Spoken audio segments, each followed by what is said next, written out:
Hello, Battletech fans. Welcome back to another Battletech Heavy Metal Mech review. And today we take on the Annihilator. Oh yeah, that 100-ton fortress. Oh yeah, this is going to be a lot of fun to go through this today. I know some of you may have possibly have seen my other review of the Annihilator. I'm kind of just redoing it. I just want to make sure it's just better quality and everything else. So yeah.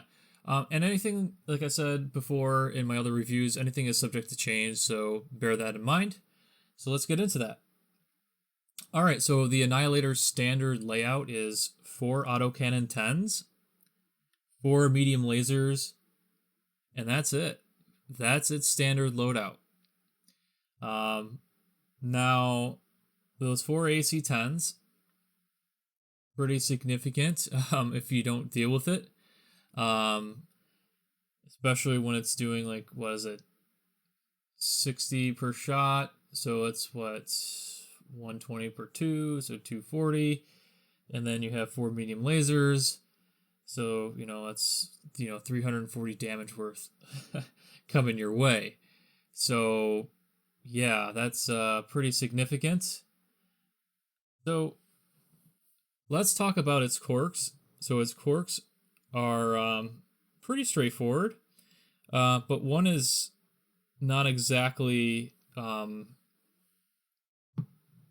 It's a possibility I heard. I'm not 100% sure on this one, but we'll go into the definite one first. So the definite one that I know of is going to be it takes less stab damage, so it's going to be harder to knock over, which makes sense. It's a giant, as I said, a giant fortress of a mech.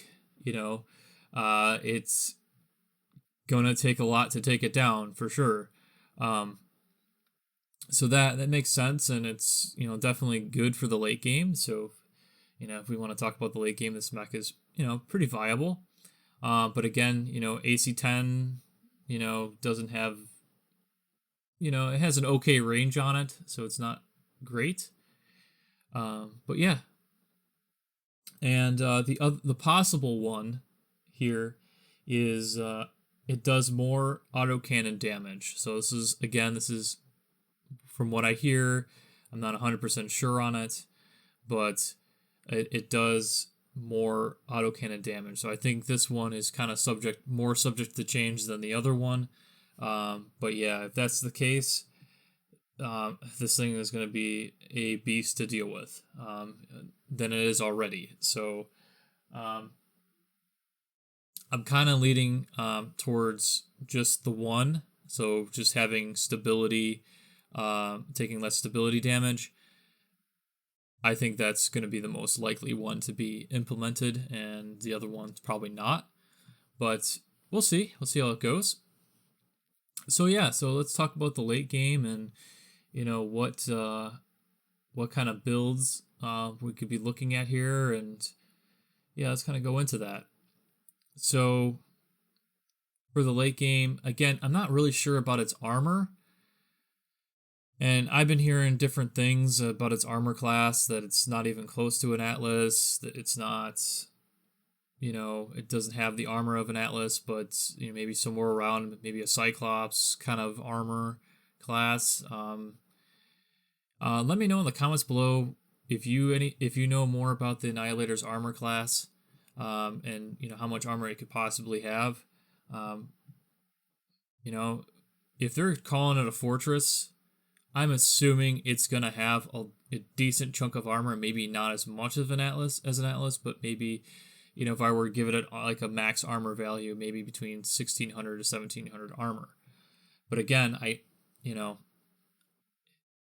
been hearing a lot of different things, so if you know, let me know in the comments below how much armor this thing is going to be bringing. So what I would personally do with this, again, I know we're getting new weapons and everything like that. We could do ultra autocannons. I think ultra autocannon 5s on this thing would make this thing very viable and extremely dangerous. Because here's the thing, like with autocannon 10s, you have to get close to your enemy. You have to get close. Now I understand it has better stab damage reduction and all that, but you know, you still have to get there and you still have to be effective enough.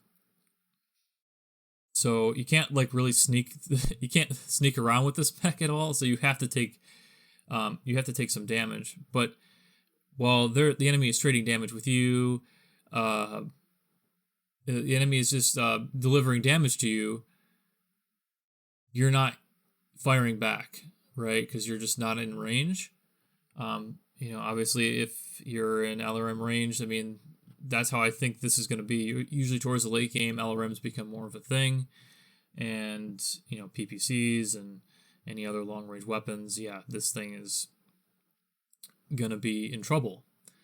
But again, if we give it, and this is just in my opinion, if we give it some maybe Ultra Autocannon 5s or AC 5s in its place, it gives it more viability to where it can, or maybe you could do 2 AC 5s or 2 Ultra Cannon 5s, and then you know you could do AC 10s or Ultra Cannon 10s or whatever you want to do, something along those lines where you have good long range and good medium range with your 4 medium lasers. So something along, I think it would do a combination something like that with the Annihilator, because you want to make sure you're not just taking damage and not giving it back. You know what I mean? Like you're not just receiving it, you're also dishing it out as you're moving forward. So that way you're kind of taking trades with the enemy, and obviously the enemy is not going to want to trade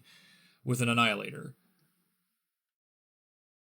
So that's very important, I think, as this mech isn't like it probably wants to brawl, but it has to get there, and especially with a lot of the biomes that are out there.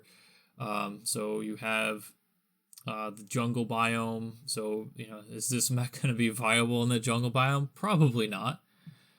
Probably more so lowlands, desert. Desert wouldn't be too bad. So stuff like that is going to play a factor in this mech. Is its movement. Its movement isn't going to be great, and it's just going to take a long time to get to the front. But once it does get there, it's going to be devastating.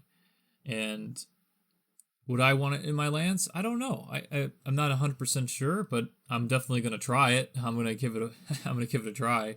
But yeah, I definitely want to see what this thing can do, and if it's viable or not. Like I'm not a big autocannon guy. I'm pretty sure some of you guys are. But having multiple autocannons on this mech, it's definitely going to give this thing, give other mechs a problem for sure. So I guess I'd probably run this either with a Lancer pilot. Lancer pilots have breaching shot, bulwark, multi-target, or potentially, maybe a gladiator that has, they have bulwark, multi-shot, but cooling vents. So something along those lines for a pilot, because I feel like heat might be an issue, and also